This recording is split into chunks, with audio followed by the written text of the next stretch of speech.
जय माता दी। मैं पंडित राज रामचंद्र शास्त्री अपने इस YouTube चैनल पर सभी श्रोताओं और दर्शकों का हार्दिक स्वागत वंदन अभिनंदन करता हूं। आज का हमारा विषय है गणेश उत्सव। गणेश चतुर्थी कब है, किस तारीख को बनाना चाहिए और कितने श्रेष्ठ मुहूर्त उसके लिए। भाद्रपद मासे शुक्ल पक्षे चतुर्थी तिथ्याम, चौथ तिथि को भगवान गणेश जी का मंगल अवतार हुआ था। इसी दिन भगवान गणेश जी की स्थापना का मुहूर्त रहता है। 10 दिनों तक भगवान को गणेश जी को मेहमान स्वरूप ला करके इनका पूजन किया जाता है। तो सबसे पहले 31 अगस्त 2022 को गणेश चतुर्थी के दिन, गणेश चतुर्थी बुधवार के दिन ही आ रही है और गणेश जी का वार भी बुधवार ही माना जाता है। कई जगह मंगलवार भी माना जाता है, लेकिन मेन जो है बुधवार के दिन माना जाता है गणेश जी का त्योहार। तो गणेश जी की स्थापना जो होगी, सर्वप्रथम सबसे गणेश जी की स्थापना का मुहूर्त मैं बता दूं तो गणेश जी का जो स्थापना है सुबह 6:12 से लेकर के 7:46 तक लाभ का चौकड़िया रहेगा। उसके बाद में 7:46 से लेकर के 9:20 तक अमृत का चौकड़िया रहेगा और उसके बाद में 10:53 से लेकर के 12:27 तक शुभ का चौकड़िया रहेगा। इन तीनों चौकड़ियों में, लाभ के चौकड़े में यदि आप या लाभ के बाद अमृत का चौकड़िया, अमृत के बाद में जब शुभ का चौकड़िया, इन तीनों मुहूर्त में गणेश जी की स्थापना ही की जाएगी। चूंकि चतुर्थी इस बार दोपहर में 3:22 तक ही मान्य है, जो उसके बाद पंचमी तिथि लग जाएगी। तो 3:22 के पहले पहले जो मुहूर्त बताए गए हैं, इसी में गणेश जी की स्थापना करना परम आवश्यक है। नहीं तो पंचमी तिथि लग जाएगी, पंचमी तिथि को गणेश जी की स्थापना नहीं होती है। आपको सबसे पहले ये चीज है कि गणेश जी को स्थापना करना है, इन मुहूर्त में करना चाहिए आपको। और सबसे महत्वपूर्ण ये बात ध्यान रखिएगा कि मिट्टी के गणेश जी की ही स्थापना करना है और बैठे हुए गणेश जी का ही स्मरण करना है आपको। बैठे हुए गणेश जी का ही आपको प्रतिमा लाना है। सबसे पहले ये ध्यान रखिए, मिट्टी की प्रतिमा होना चाहिए। दूसरी बात में बैठे हुए गणेश जी की प्रतिमा होना चाहिए। तीसरी बात, एक विशेष महत्वपूर्ण चीज है कि गणेश जी की जो सूंड होती है उसका मुंह किधर होना चाहिए। तो अपने सीधे हाथ तरफ आपको गणेश जी की सूंड देखना है। जहां गणेश जी को अपन देख रहे हैं तो अपने सीधे हाथ तरफ गणेश जी की जो सूंड हो, लड्डू खाती हुई हो, उस तरफ आप सूंड की लेके प्रतिमा लाइएगा। इससे शास्त्रों में कहा गया है कि अगर इस तरह की प्रतिमा लाते हैं तो वो जल्द ही प्रसन्न होने वाली मूर्ति होती है। उसी से जरा से समय में, बहुत कम समय में वो प्रसन्न हो जाते हैं। आपको मिट्टी के गणेश जी की प्रतिमा लाना है, जो मुहूर्त बताया उसमें आपको लाना है, बैठी हुई लाना है। और जो मैंने बताया सीधे हाथ की गणेश जी की आपको प्रतिमा लाना है, जो सीधे हाथ के जो सूंड होती है उसकी। आपको विशेष 2 चीज का ध्यान रखना है। जब भी गणेश जी की स्थापना करें, किसी ब्राह्मण के द्वारा कर लें, या ब्राह्मण अवेलेबल नहीं हो पाता है आपके तो आप स्वयं कर लें। श्री गणेशाय नमः का केवल जाप करते रहिए। 2 चीज सबसे महत्वपूर्ण है भगवान गणेश जी के लिए, वो विशेष आप ध्यान रखिए।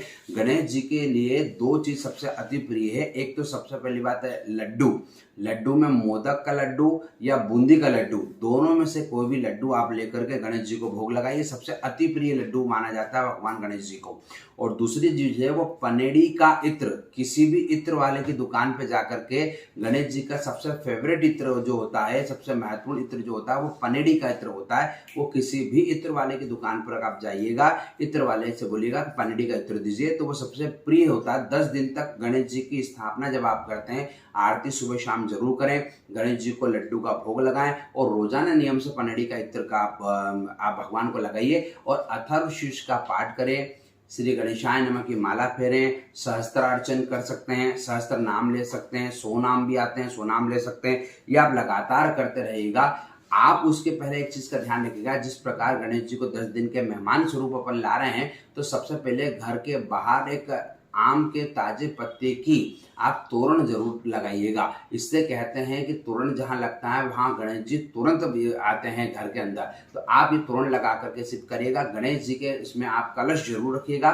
कलश के अंदर एक पहले 2 बूंद गंगा जल डालिए, एक चांदी का सिक्का डालिए या नॉर्मल सिक्का डाल दीजिए, 1 रुपये 5 रुपये का। इसके अंदर जल भर करके, आम के पत्ते लगा करके और नारियल, जो अपन जिसको श्रीफल भी कहते हैं, उसको श्रीफल लगा करके गणेश जी के सीधे हाथ पर और अपने उल्टे हाथ पर गणेश जी मतलब कलश की स्थापना करिए और भगवान गणेश जी की स्थापना करिएगा। इससे आपको निश्चित आपको सफलता मिलेगी। जो मुहूर्त मैंने बताए हैं उस मुहूर्त में आप जरूर करिए, गणेश जी की प्रसन्नता आपके ऊपर रहेगी।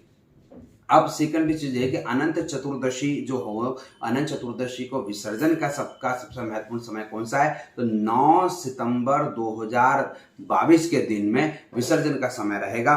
सबसे पहले 6:15 से लेकर के 10:52 तक चरका, लाभ का और अमृत के चोकड़े में यदि आप गणेश जी का विसर्जन करते हैं तो काफी जबरदस्त माना जाएगा वो आपके लिए। फिर दोपहर में 12:24 से लेकर के 1:56 तक आप दोपहर के समय जो शुभ का चोकड़िया रहेगा उस दौरान में यदि आप गणेश जी का विसर्जन करेंगे बहुत अच्छा रहेगा। विसर्जन करते समय बस एक चीज ध्यान रखिएगा, गणपति को मस्तक पर बिठाइए, माथे पर बिठा करके पूरे घर की परिक्रमा करिए, गणेश जी का नाम स्मरण करते रहें कि प्रभु आपकी कृपा हमारे पर जरूर रहे। ये विसर्जन करने का मुहूर्त है अनंत चतुर्दशी का।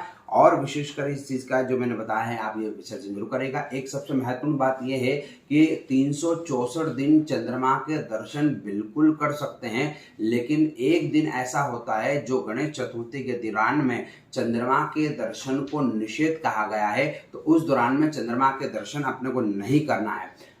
चंद्रमा जो है उस दिन चंद्रमा के दर्शन करने से सबसे महत्वपूर्ण है कि चोरी का आरोप लगता है, किसी प्रकार की चोरी वगैरह का आपके ऊपर आरोप ना लगे, इस चीज का आपको ध्यान रखना है। चंद्रमा जो है वो रात्रि के 9:28 से उस दिन उदय हो रहे हैं, तो आप ये बात ध्यान रखिएगा, चंद्रमा के दर्शन निषेध है गणेश चतुर्थी के दौरान में। 9:28 में जो है चंद्रमा का उदय काल हो रहा है, तो आप इस चीज का विशेष ध्यान रखिएगा। और चंद्र 9:28 से चंद्र उदय हो रहे हैं और रात्रि के 21 मतलब रात को 9:22 तक चंद्रमा अस्त हो जाएगा 31 अगस्त बुधवार के दिन। तो ये बात ध्यान रखिएगा, चंद्रमा के दर्शन नहीं करना है, नहीं तो चोरी का आरोप आपके ऊपर लगेगा। यदि अभी तक आपने मेरे चैनल को सब्सक्राइब नहीं करा है तो चैनल को सब्सक्राइब करें, वीडियो को लाइक शेयर जरूर करें। जय माता।